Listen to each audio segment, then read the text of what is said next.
Well, South Carolina is also benefiting from trade with China. I spoke with Jim Hodges, the former governor of that southern state.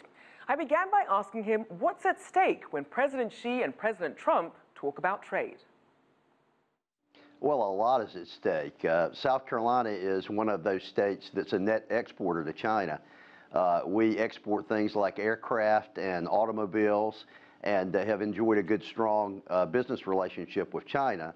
So any discussion that would involve changes in policy that have been good for South Carolina obviously would be a concern. I might add that when you look at our state, because we have a large seaport here, there is a tremendous amount of export activity that occurs in and out of South Carolina. And any discussions and changes in trade policy with what is our largest export partner would be something that would be of great concern to South Carolina. So what sort of repercussions do you think the economy could see if perhaps trade tensions continue to rise? Well, I'm a big believer in trying to have as much free trade as you possibly can. I think, like most Americans, the trade agreements have to be fair and they have to be enforced. But the repercussions are bad when you have trade wars in place, or you have artificial impediments put in place to free trade. For a state like South Carolina, where we have lots of people who work in and around export-oriented businesses, it could be really tough. And it's not just, Rachelle, the large employers like BMW and Boeing, but we have over 5,000 small and mid-sized businesses that export through South Carolina as well.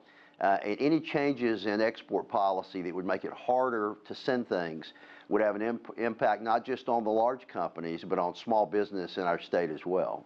So what sort of reaction are you seeing then from workers, as you mentioned, from some of these small and mid-sized businesses who are really wondering what their fate is going to be if trade tensions continue to rise?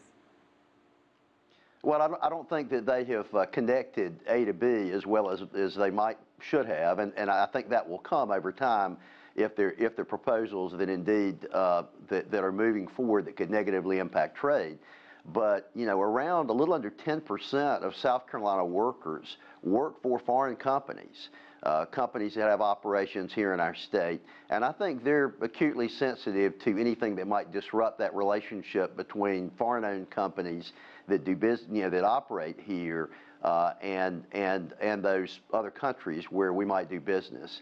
We know that just like with South Carolina, there are plenty of states that really do welcome a lot of trade and investment with China, but there seems to be a disconnect when it comes to some of the conversations we hear within Washington. Why do you think there is such a disparity? First of all, I don't think that they think about the fact that with a strong import program, we're able to provide cheaper goods to people at our stores. And they don't connect the fact that if you have restrictions on imports, it could lead to higher prices, which would upset them very much. Likewise, I think people that may work in export-oriented businesses don't necessarily realize where those goods that they produce are going. So if they're a small business and they work in a small business and they're building things that happen to be shipped through our seaport to China, they don't have the full impact of understanding where these goods might be.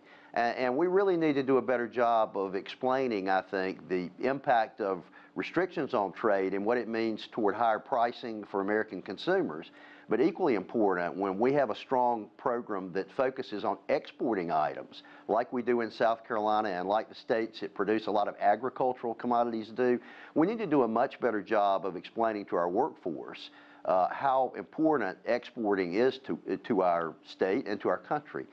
China, I believe, is the #1 trade partner right now for the state of South Carolina. A little over $6 billion every year in autos, in aircraft, and in a range of other things are shipped to China. So then what would you like to see happen with the China-U.S. relationship regarding trade that could really end up being a situation that could benefit everyone? Well, there's a great saying in the medical profession, first do no harm, and I think trade policy is no different. The first thing we need to do is make sure we don't disrupt the good things about free trade, and the first good thing is it provides, for American consumers, it provides affordable goods and the goods for them to buy at their stores, and let's make sure we don't disrupt that.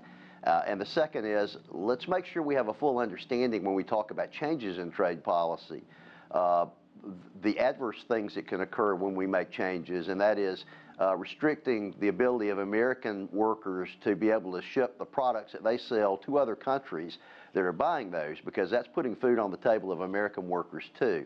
Making sure we have those sort of honest discussions, I think, is really important in the China-U.S. relationship. And I think the other piece where I think America has, where we have a good gripe, is making sure that these trade, that we enforce the policies that we have so that it's fair to workers here and fair to workers in China as well.